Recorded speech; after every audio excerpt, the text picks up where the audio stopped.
Assalamualaikum warahmatullahi wabarakatuh. Alhamdulillahirobbilalamin, kita bisa berjumpa lagi di sini. Dan semoga kalian tetap diberikan semangat untuk terus belajar dan sehat. Oke. Nah, untuk materi pada pagi hari ini cukup singkat, padat dan jelas. Karena ini adalah materi penutup sebelum kalian BAS ya.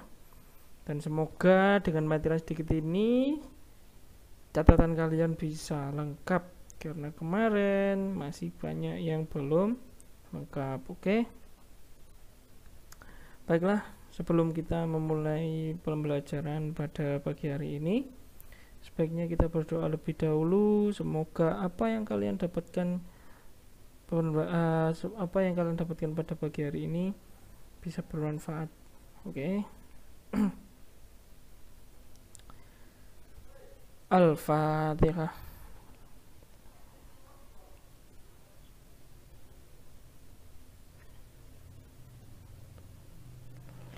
Amin. Selesai. Nah, sekarang kita masuki kata kunci. Kata kunci dari bab yang kalian kemarin sudah pelajari. Oke. Sebentar.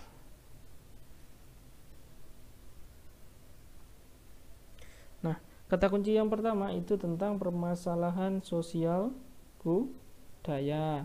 Nah, permasalahan sosial budaya yang kemarin terkait di dalamnya itu ada permasalahan ekonomi, terus kemudian ada gender kemarin yang berhubungan dengan jenis kelamin ya. Tapi rata-rata dulu yang dipermasalahkan itu adalah perempuan. Oke. Setelah itu faktor penyebab masalah sosial budaya, ada ekonomi, gender, dan strategi penyelesaian masalah sosial budaya, ekonomi, dan gender. Tuh, jadi ada masalah yang disebutkan dan ada solusi yang ditawarkan, itu yang dicari. Oke. Selanjutnya rangkuman dari bab ini ya. Rangkuman dari bab ini yang pertama, masyarakat Indonesia itu memiliki keanekaragaman sosial budaya yang tersebar di seluruh wilayah tanah air. Kemudian yang kedua, faktor penyebab dari munculnya permasalahan sosial. Karena kalau sudah ada keanekaragaman, pasti kita bertemu orang-orang yang berbeda dan akhirnya menemukan beberapa masalah. Nah, permasalahannya itu dinamakan permasalahan sosial budaya pada masyarakat. Nah, faktornya yang pertama ada faktor ekonomi, jelas di mana-mana ekonomi ya yang sering dilihat. Kemudian ada faktor budaya. Faktor budaya itu faktor kebiasaan kita, budaya kita sehari-hari, kebiasaan kita sehari-hari. Faktor biologis dan psikologis. Kemudian yang ketiga, kondisi permasalahan ekonomi pada masyarakat Indonesia. Di antaranya itu ya, ini menjawab yang tadi, pertumbuhan ekonomi. Ini cukup pertumbuhan ekonomi yang lambat.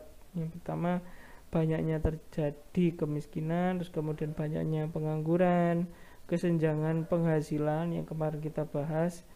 Terus kemudian adanya inflasi, hutang luar negeri naik ya. Inflasi dan hutang luar negeri. Nah, inflasi ini ya seperti rupiah turun ini kayak rupiah harganya turun di antara dengan dolar masih mahal dolar seperti itu. Kemudian defisit anggaran. Defisit anggaran yang dimaksud adalah negara itu punya yang namanya APBN, anggaran belanja negara. Nah, defisit anggaran di sini itu uang masuk dengan uang yang untuk dibelanjakan negara itu beda. Uang yang masuk sedikit tapi belanjanya banyak. Nah, maka akhirnya terjadilah defisit anggaran. Terus kemudian lanjutannya tadi, permasalahan gender pada masyarakat Indonesia seperti kekerasan dalam rumah tangga, tradisi, adat istiadat, dan berbagai problematika dalam hubungan bermasyarakat. Gender kemarin berhubungan dengan jenis kelamin ya. Terus upaya penyelesaian permasalahan sosial budaya. ekonomi, dan gender pada masyarakat Indonesia harus melibatkan semua pihak, baik secara individu, kelompok masyarakat, dan pemerintah. Nah, maksudnya semua masalah yang ada di atas tadi itu semuanya harus bisa diselesaikan. Tapi jelas kita tetap harus ada asas gotong royong ya. Gotong royong ini kan sudah budaya kita. Makanya kalau kita mau menyelesaikan masalah-masalah tersebut ya harus bareng-bareng dan adanya kerjasama yang baik antara kita sebagai warga negara, kemudian kelompok masyarakat ini bisa RT RW seperti itu, dan kemudian pemerintah yang menjabat sebagai atau yang mereka yang berhak mengatur jalannya pemerintahan dan membuat undang-undang atau kebijakan yang bisa membuat bangsa lebih baik seperti itu. Nah, selesai. Nah kan cukup singkat, padat dan jelas ya rangkuman dari bab 5 ini, dan semoga dengan catatan sedikit ini bisa memacu kalian untuk lebih semangat lagi, lebih giat lagi. Setelah ini banyak ujian, oke. Tetap dijaga kesehatannya, nggak usah melakukan hal-hal yang aneh-aneh, tidak usah bertingkah yang sok-sokan ya. Sudah kelas 3, habis ini sekolah yang jenjang lebih tinggi, semoga kalian sukses. Oke, baiklah, saya akhiri untuk pertemuan kita kali ini, semoga bermanfaat. Assalamualaikum warahmatullahi wabarakatuh.